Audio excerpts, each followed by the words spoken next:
2026 June ತಿಂಗಳ ಭವಿಷ್ಯ, ಅದರಲ್ಲಿ ಸಿಂಹರಾಶಿ. ಸಿಂಹರಾಶಿಯ ಉದ್ಯೋಗಸ್ಥರಿಗೆ ಯಾವ ರೀತಿ ಇರುತ್ತೆ ನೋಡೋಣ. ಉದ್ಯೋಗ ಕೆಲಸದಲ್ಲಿ ಒತ್ತಡ ಹಾಗೂ ಜವಾಬ್ದಾರಿಗಳು ದಿಢೀರಾಗಿ ಕಾಣ್ತಾ ಹೋಗುತ್ತೆ.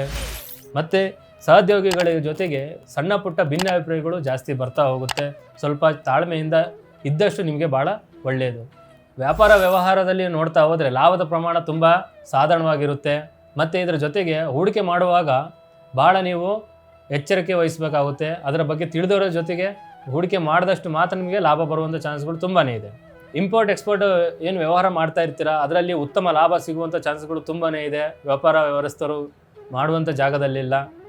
ಮತ್ತು ಶಿಕ್ಷಣ ವಿಚಾರದಲ್ಲಿ ನೋಡ್ತಾ ಹೋದರೆ ವಿದೇಶದಲ್ಲಿ ಉನ್ನತ ಶಿಕ್ಷಣ ಏನು ಪಡಿತಾ ಹೋಗ್ತೀರಿ, ಏನು ಪಡಿಬೇಕಂತ ಇರ್ತೀರಿ, ಅವರಿಗೆ ಇದು ಸುವರ್ಣ ಅವಕಾಶ ಅಂತ ಹೇಳ್ಬೋದು. ಕಠಿಣ ಪರಿಶ್ರಮ ಪಟ್ಟರೆ ಮಾತ್ರ, ಈ ಸಾಮಾನ್ಯ ವಿದ್ಯಾರ್ಥಿಗಳಿಗೆ ಕಠಿಣ ಪರಿಶ್ರಮ ಪಟ್ಟರೆ ಮಾತ್ರ ಇವರಿಗೆ ಒಳ್ಳೆಯ ಫಲಿತಾಂಶ, ಒಳ್ಳೆಯ ಮಾರ್ಕ್ಸ್ಗಳು ಸಿಗುವಂಥ ಚಾನ್ಸ್ಗಳು ತುಂಬಾ ಇದೆ. ವಿದ್ಯಾರ್ಥಿಗಳಿಗೆ ಮನಸ್ಸು ಚಂಚಲವಾಗೋದ್ರಿಂದ ಏಕಾಗ್ರತೆ ಕಾಯ್ದುಕೊಳ್ಳಲು ಭಾಳ ಮುಖ್ಯ ಆಗಬೇಕು. ಇದರಿಂದ ನಿಮಗೆ ತೊಂದರೆ ಆಗುವಂಥ ಚಾನ್ಸ್ಗಳು ತುಂಬಾ ಇದೆ. ಮತ್ತು ಆರೋಗ್ಯ ವಿಚಾರದಲ್ಲಿ ನೋಡ್ತಾ ಹೋದರೆ ನಿದ್ರಾಹೀನತೆ, ಕಣ್ಣಿನ ಸಮಸ್ಯೆ ಅಥವಾ ಕಾಲಿನ ನೋವು ನಿಮ್ಮನ್ನು ಭಾಳ ಕಾಡ್ತಾ ಹೋಗುತ್ತೆ. ಸ್ವಲ್ಪ ವೈದ್ಯರ ಸಲಹೆಯನ್ನು ಪಡಿತಾ ಹೋಗಿ. ಮತ್ತು ವಾಹನ ಚಾಲನೆ ಮಾಡಬೇಕಾದ್ರೆ ಮೈಯಲ್ಲಿ ಪ್ರಜ್ಞೆ ಇಟ್ಟು ವಾಹನ ಚಲಾಯಿಸೋದ್ರಿಂದ ನಿಮಗೆ ಒಳ್ಳೆಯದು. ಇಲ್ಲ ಅಂತಂದರೆ ಇದರಿಂದ ನಿಮಗೆ ತೊಂದರೆ ಆಗುವಂಥ ಚಾನ್ಸ್ಗಳು ತುಂಬಾ ಇದೆ. ಮತ್ತು ರೈತ ವರ್ಗದವರಿಗೆ ನೋಡ್ತಾ ಹೋದರೆ ಇವರಿಗೆ ಪರಿಶ್ರಮಕ್ಕೆ ತಕ್ಕ ಪ್ರತಿಫಲ ಸಿಗುವಂಥ ಕಾಲ ಅಂತ ಹೇಳ್ಬೋದು ಇದು. ಇದರಿಂದ ಇವರಿಗೆ ಹವಾಮಾನ ವೈಪರೀತ್ಯ ಹಾಗೂ ಕೀಟ ಬಾಧೆಗಳಿಂದ ಸಣ್ಣ ಪುಟ್ಟ ಚಿಂತನೆಗಳು ಭಾಳ ಬಳಲ್ತಾ ಹೋಗ್ತೀರಾ. ಮತ್ತು ಕೃಷಿ ಉಪಕರಣಗಳಿಗೆ ಖರೀದಿ ಮಾಡೋದಕ್ಕೋಸ್ಕರ ಹೆಚ್ಚಿನ ಅನಗತ್ಯ ಖರ್ಚುಗಳು ಜಾಸ್ತಿ ಆಗ್ತಾ ಹೋಗುತ್ತೆ. ಸ್ವಲ್ಪ ಜಾಗರೂಕತೆ ವಹಿಸಬೇಕು. ಮತ್ತು ಪ್ರೀತಿ ಪ್ರೇಮ ವಿಚಾರದಲ್ಲಿ ನೋಡ್ತಾ ಹೋದರೆ ಪ್ರೇಮಿಗಳ ನಡುವೆ ಅನುಮಾನಗಳು ಜಾಸ್ತಿ ಬರ್ತಾ ಹೋಗುತ್ತೆ, ಸಂಶಯ ಜಾಸ್ತಿ ಬರ್ತಾ ಹೋಗುತ್ತೆ. ಮತ್ತು ತಪ್ಪು ತಿಳುವಳಿಕೆಗಳು ಜಾಸ್ತಿ ಆಗ್ತಾ ಹೋಗುತ್ತೆ.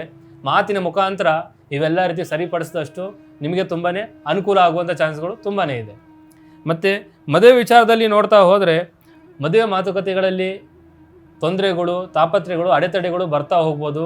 ಸ್ವಲ್ಪ ಆದಷ್ಟು ನೀವು ಇದನ್ನು ಮುಂದಿನ ತಿಂಗಳಿಗೆ ವರ್ಗಾವಣೆ ಮಾಡ್ತಾ ಹೋಗಿ. ವೈವಾಹಿಕ ಜೀವನದಲ್ಲಿ ತಮ್ಮ ಸಂಗಾತಿಯ ಆರೋಗ್ಯದ ಕಡೆ ಸ್ವಲ್ಪ ಗಮನ ಭಾಳ ಹರಿಸಬೇಕು. ಸ್ವಲ್ಪ ಅವರ ಆರೋಗ್ಯದ ಮೇಲೆ ಕಾಳಜಿ ವಹಿಸ್ತಾ ಹೋಗಿ, ತುಂಬಾ ಅನುಕೂಲ ಆಗ್ತಾ ಹೋಗುತ್ತೆ. ಹಣಕಾಸಿನ ವಿಚಾರದಲ್ಲಿ ನೋಡ್ತಾ ಹೋದರೆ ಇವರಿಗೆ ಅನಗತ್ಯ ಖರ್ಚುಗಳು ತುಂಬಾ ಆಗ್ತಾ ಹೋಗುತ್ತೆ.